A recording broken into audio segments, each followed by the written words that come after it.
Il est 19h sur CNews. Merci d'être avec nous pour Face à Philippe de Villiers. Cher Philippe, bonsoir. Bonsoir Elliot, bonsoir Geoffroy. Geoffroy Lejeune est avec nous, bien sûr. Cher Geoffroy, bonsoir. Bonsoir. Je le dis aux téléspectateurs, Philippe de Villiers, déjà c'est un plaisir de vous retrouver comme chaque vendredi, mais j'invite les téléspectateurs à rester jusqu'à la fin de l'émission, puisque vous avez vécu une semaine où vous avez été diffamé, et vous allez répondre à ceux qui vous ont accusé de tous les maux cette semaine.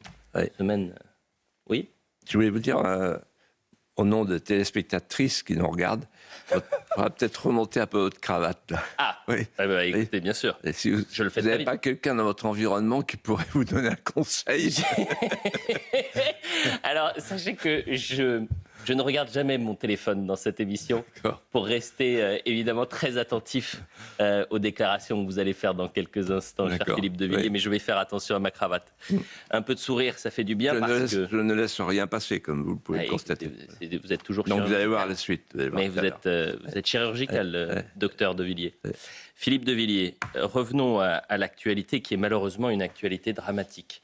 Les obsèques de Liana, collégienne de 11 ans, retrouvée morte le 4 juillet dans le Gers, se sont déroulées ce vendredi dans le cimetière de Fleurance, la ville où elle était scolarisée, avec plusieurs centaines de personnes qui se sont regroupées ensuite devant un pupitre et un portrait de la petite fille.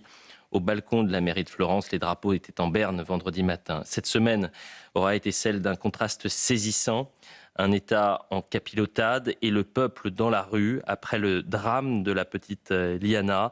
Un gouvernement empêtré, vous le voyez à l'image, dans les marches blanches, les mobilisations, la colère des Français dans près de 200 villes.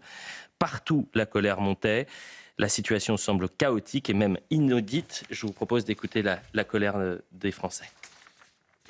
J'ai la colère contre ce monstre-là. Il ne mérite pas de vivre. Excusez-moi de dire ça, mais bon. Ma petite fille de 10 ans réveille beaucoup de choses en moi et beaucoup de colère par rapport à ce qui vient de se passer.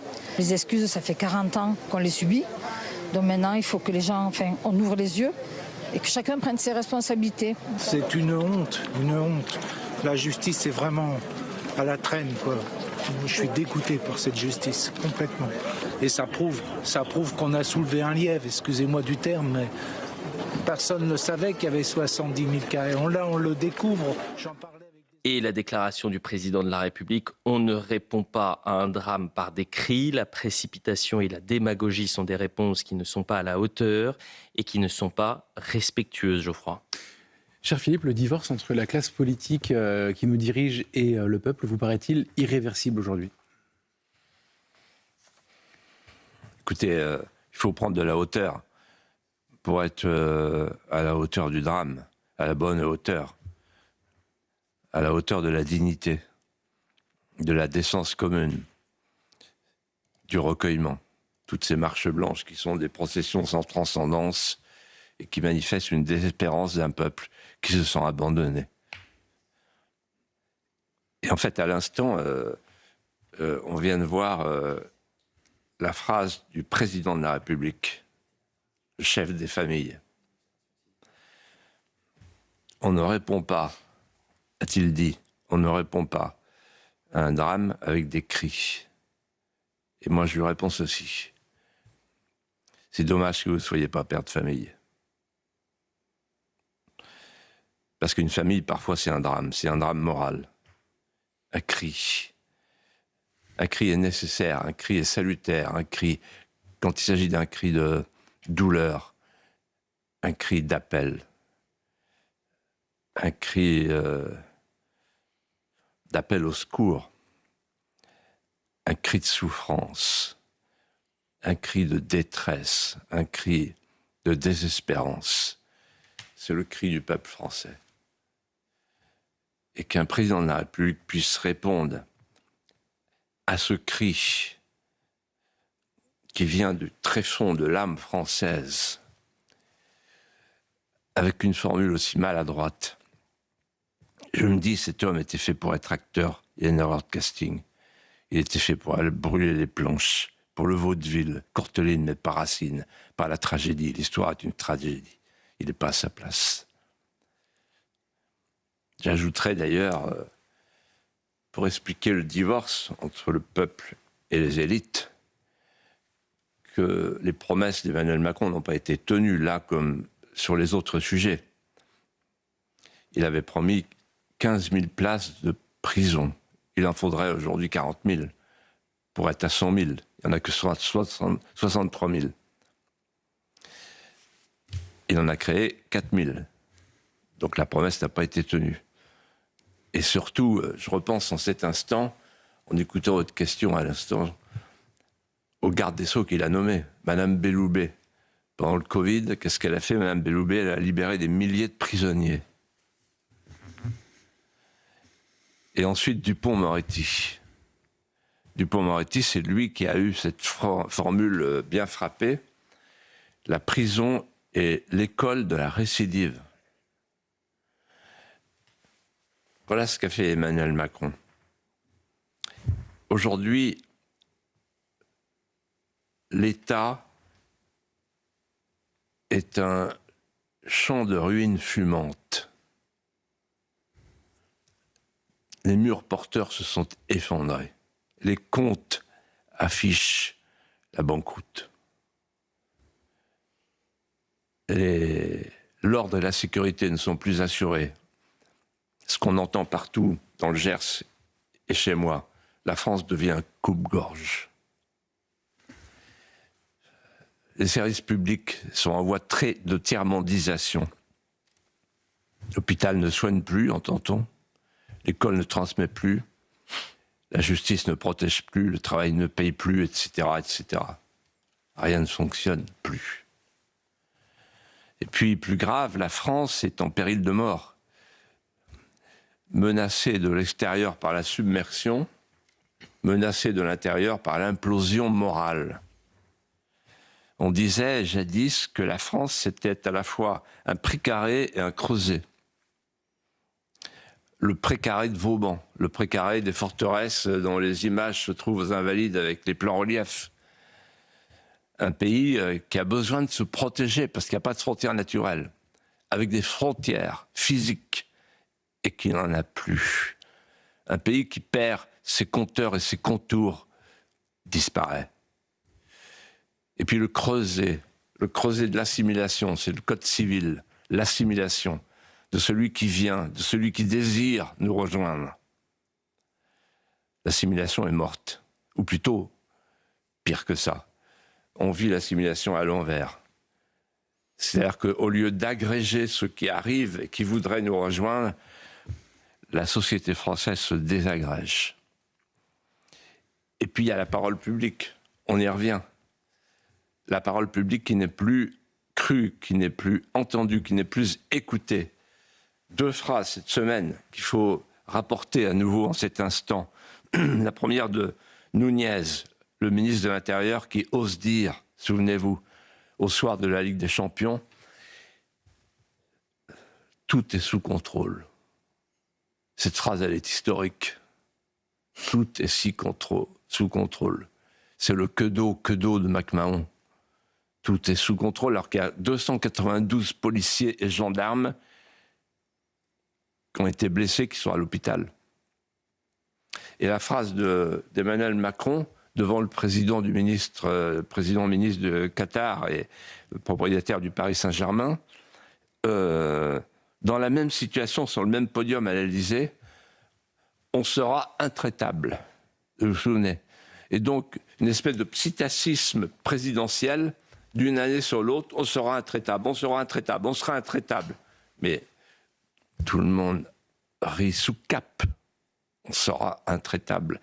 De même qu'il avait dit à Louis Dragnel, un jour, en 2020, dans un an, 100% des OQTF seront renvoyés chez eux. Alors le divorce entre la classe politique, la classe dirigeante et le peuple, il est consommé. La classe dirigeante fait croire au peuple, depuis longtemps, et encore aujourd'hui davantage, qu'elle a le pouvoir, alors qu'elle a transféré le pouvoir. Elle a transféré la potestas à Bruxelles, elle a transféré l'auctoritas dans les cours suprêmes. Elle n'a plus le pouvoir. et le peuple s'en aperçoit. Et donc, le peuple n'écoute plus la classe dirigeante. La classe dirigeante, elle a fait croire au peuple pendant longtemps, et encore aujourd'hui, qu'elle a la main ferme sur la main de justice. Mais le peuple a vu ce qui s'est passé pour Lola, ce qui s'est passé pour Philippine, pour Thomas, les OQTF. Le peuple, il voit qu'à Béziers, si le maire, si la jurisprudence ne change pas, le maire va être mis en prison, ou en tout cas rendu inéligible. Le maire de Béziers, qui est un homme remarquable, Robert Ménard, parce que personne n'a rien fait, parce que l'État ne fait rien, parce que les pouvoirs publics ne font rien. Et donc, ce sont les innocents qui payent pour la faute politique majeure qu'est l'abandon d'un peuple. La classe dirigeante est fait croire, en ce moment, qu'elle est en train de redresser les comptes, alors que le peuple voit bien que nous sommes sous la ligne de flottaison du Titanic. Et puis surtout, en ce moment, cette circonstance, la classe dirigeante, derrière Emmanuel Macron, elle fait croire au peuple qu'elle se préoccupe de la menace existentielle. Ah bon? La menace existentielle, c'est l'islamisme galopant, l'islamisme militant, l'islamisation de la France, de tous nos quartiers. Tout le monde le voit. Non, c'est pas ça pour Macron et pour la classe dirigeante. Pour la classe dirigeante et pour Macron, la menace existentielle, c'est la Russie. Et donc, il faut faire la guerre. Et donc, pendant que les Français galèrent sous l'inflation, sous la misère, qui n'ont pas de quoi remplir leur réservoir d'essence, Macron nous dit on va aller faire la guerre avec un 14 juillet préparatoire qui sera la transformation des Champs-Élysées en champ de bataille. Macron veut la guerre. Il faut que les Français le sachent. Il veut nous emmener à la guerre. Mais ce n'est pas la bonne guerre. La Russie n'est pas une menace existentielle, quoi qu'on pense par ailleurs. La vraie menace existentielle, je le dis ici, à chaque fois, dans chaque émission, la menace existentielle, c'est le changement de peuplement et l'islamisation de la France. Et donc, je dis, ce soir, il y a une erreur de casting. Emmanuel Macron est un acteur. Il était fait pour les planches. C'est ce que m'a dit un jour Brigitte, dans une confidence. Il était fait pour les planches. Elle m'a même dit, il brûle les planches. Elle parlait du Touquet, quand il jouait Courteline, quand il jouait le vaudeville. Le problème, c'est que l'histoire, c'est pas le vaudeville. C'est plutôt Racine ou Corneille. C'est la tragédie et l'honneur. Et là, on n'est pas dans le bon casting. Revenons aux conséquences politiques après la disparition de l'IANA. La classe politique a parlé de dysfonctionnement, propose une noria de réformes. Est-ce que cela vous paraît suffisant, Philippe de Villiers, et faut-il aller plus loin en mettant en œuvre une véritable révolution pénale? Est-ce qu'il faut une révolution pénale, Philippe? Alors, il faut une révolution pénale. Qu'est-ce que ça veut dire? Oui, il faut une révolution pénale parce que aujourd'hui, la justice est à l'envers, il faut la remettre à l'endroit. Et pour la remettre à l'endroit, je résumerai en quelques mots, c'est la question de la peine. Alors, aujourd'hui, la justice est à l'envers parce qu'elle repose sur l'excuse absolutoire. L'excuse absolutoire, ça veut dire, c'est pas le coupable qui est coupable, c'est la société.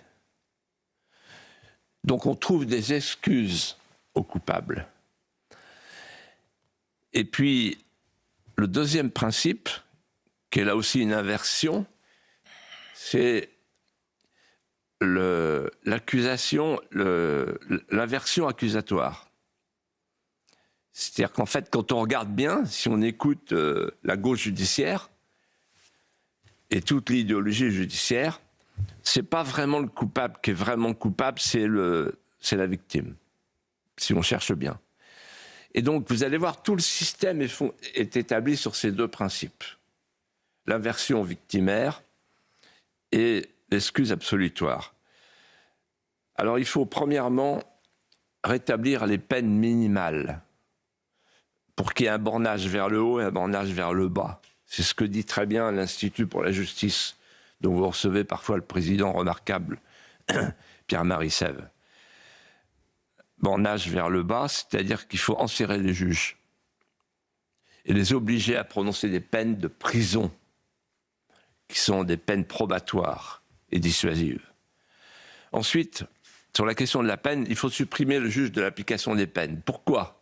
C'est un sujet qu'on n'aborde jamais, mais il est essentiel. Parce que le juge de l'application des peines, il peut chaque année remettre la moitié de la peine. C'est un deuxième procès dans le procès. Et à ce deuxième procès, la victime n'est pas présente. Vous voyez ce que je disais tout à l'heure sur la version victimaire ? Là, il n'y a que le coupable, il n'y a pas la victime. Donc il faut supprimer le juge de l'application des peines. Si tu prends 10 ans, tu prends 10 ans, tu fais 10 ans. Ensuite, il y a la question de la peine incompressible. Vous voyez, par exemple,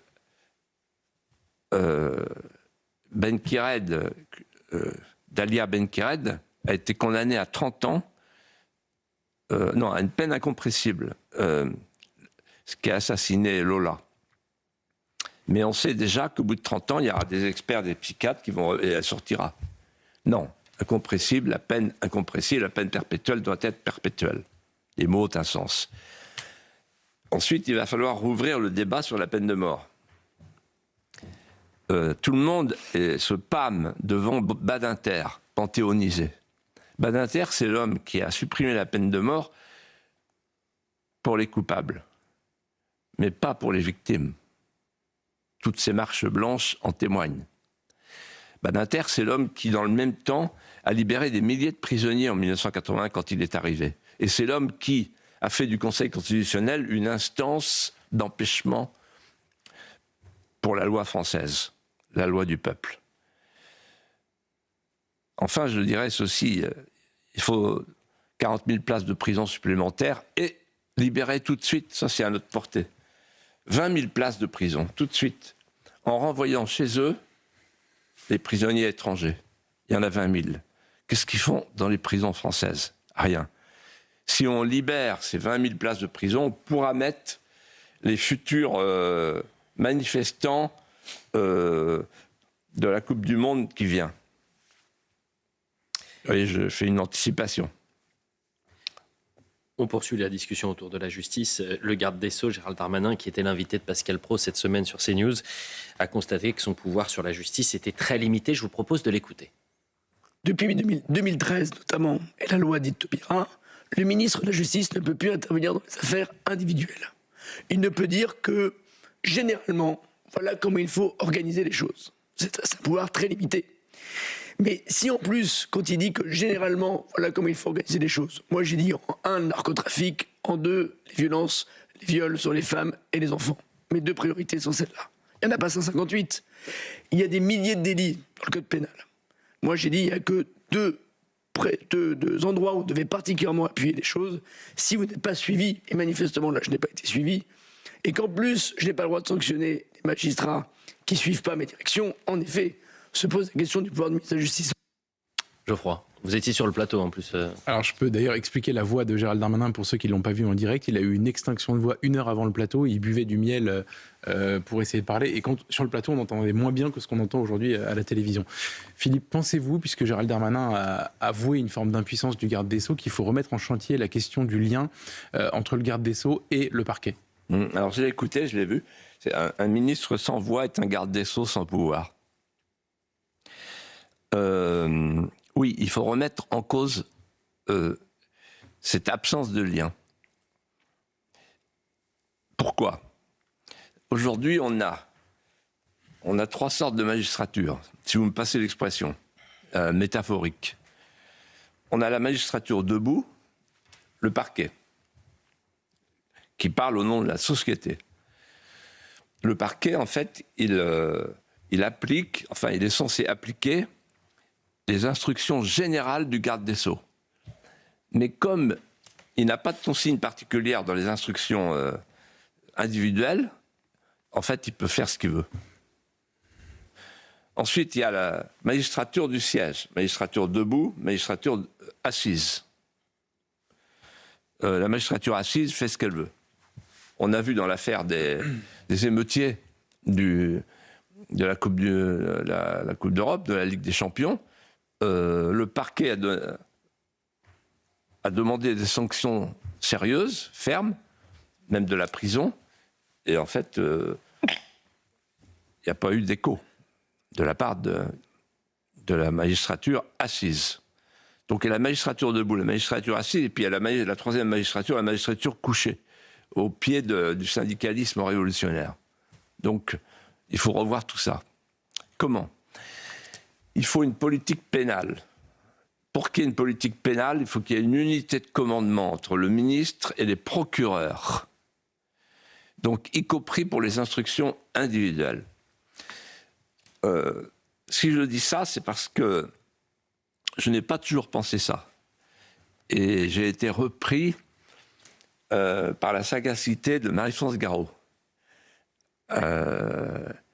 qui était avec quelques amis constitutionnalistes et qui me sont tombés dessus au moment de l'affaire Urbain en 1991, quand j'avais dit, sous l'influence du juge Jean-Pierre et du juge Van Ruynebeck, il faut couper le lien entre le ministère de la Justice et les magistrats.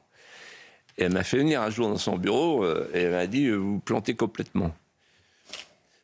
En utilisant une formule qui lui avait été inspirée par le père système de la promotion maréchal de Turenne, quand vous coupez le fil d'un missile philo-guidé, vous ne contrôlez plus les cibles du missile.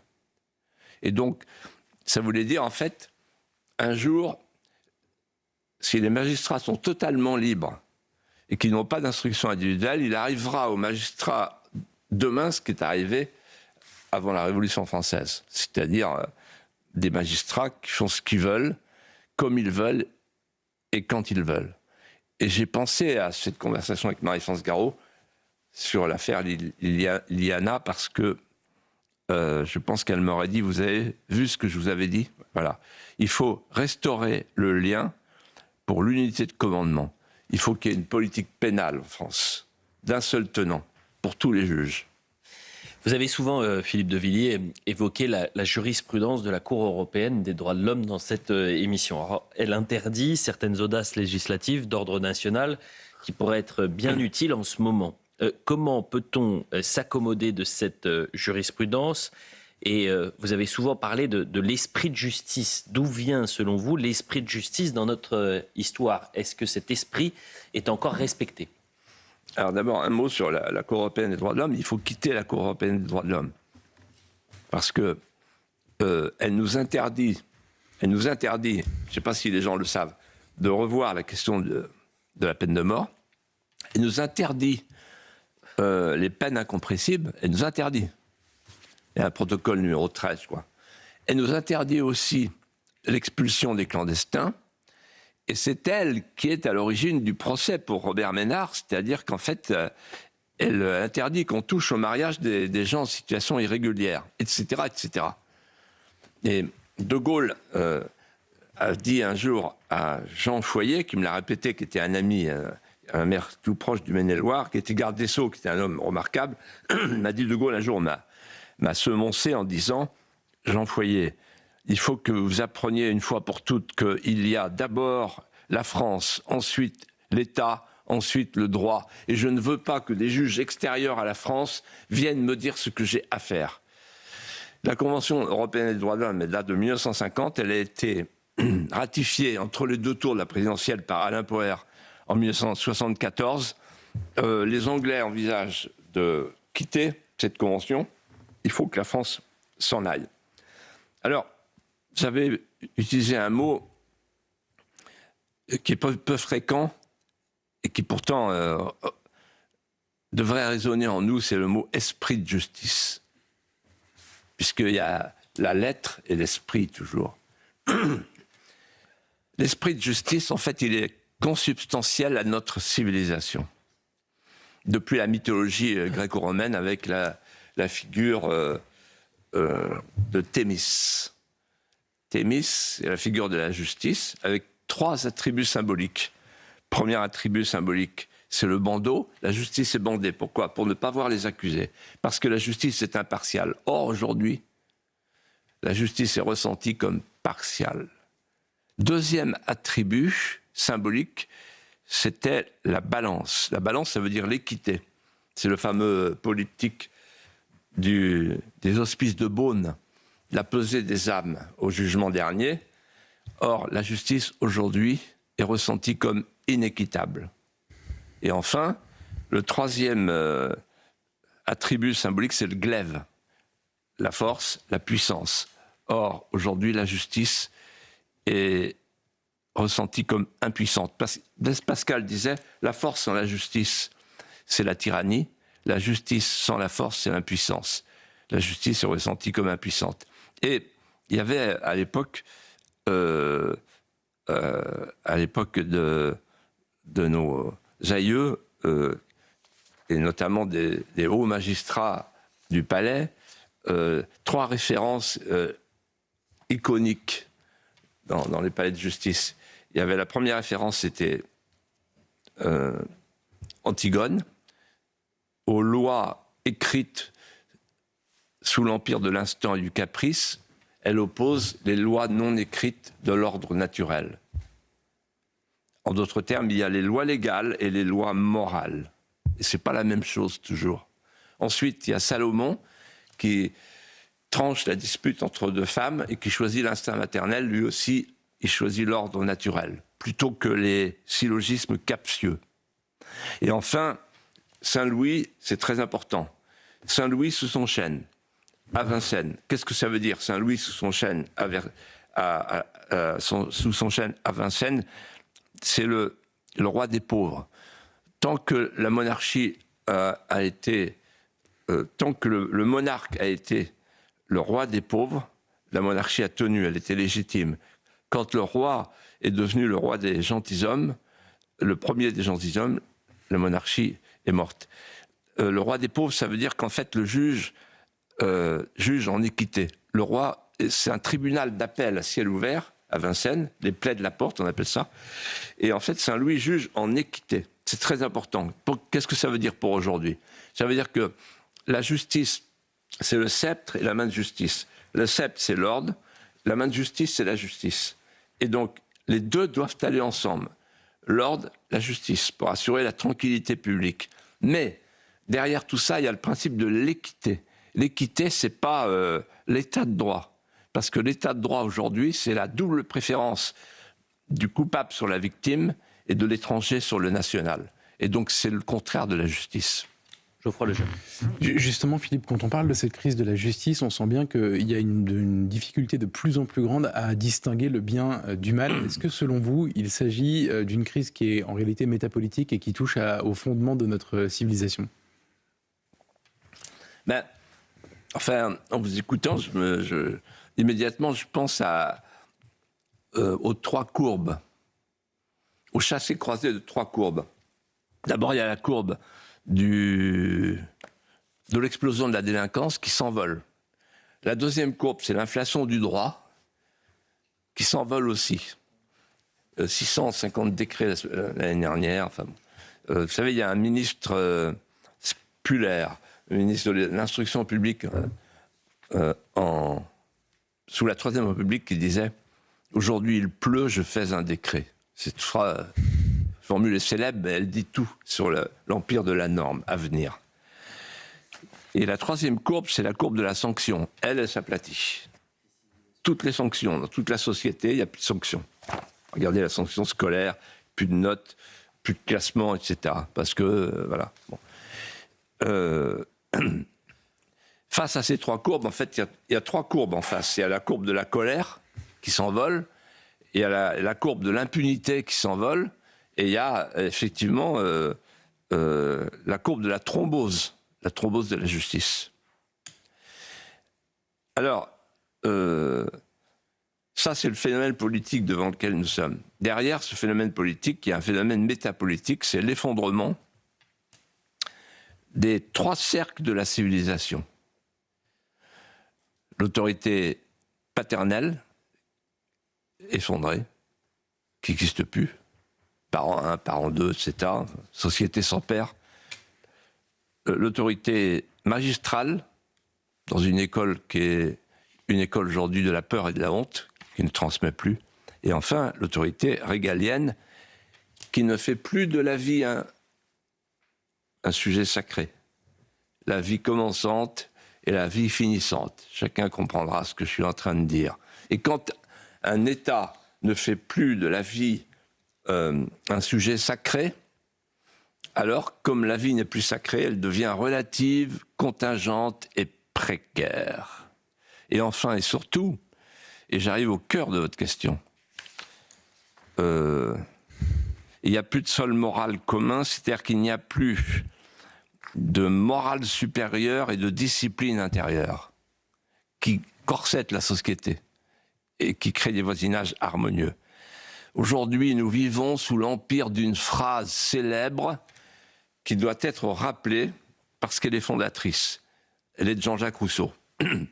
Conscience, conscience, instinct divin, immortelle céleste voix, guide assuré d'un être ignorant et borné mais intelligent et libre, juge infaillible du bien et du mal, qui rend l'homme semblable à Dieu et qui lui donne l'excellence de sa nature et la rationalité de ses actions. Qu'est-ce que ça veut dire? Deux choses. Premièrement, l'homme n'est bon, c'est la société qui le déprave. On retrouve l'inversion accusatoire. Et surtout, plus grave encore, la distinction du bien et du mal devient subjective. Conscience, conscience, instinct divin. Je pars avec ma conscience et moi, en conscience, si j'ai envie de tuer, je tue. Mais c'est pas ça la distinction du bien et du mal. Il y a le bien, il y a le mal, c'est une constatation objective. Et quand une société tout entière, depuis des décennies, des siècles, vit sur le principe de la toute-puissance de la conscience individuelle, on passe au relativisme, et le relativisme, c'est la fin de la justice.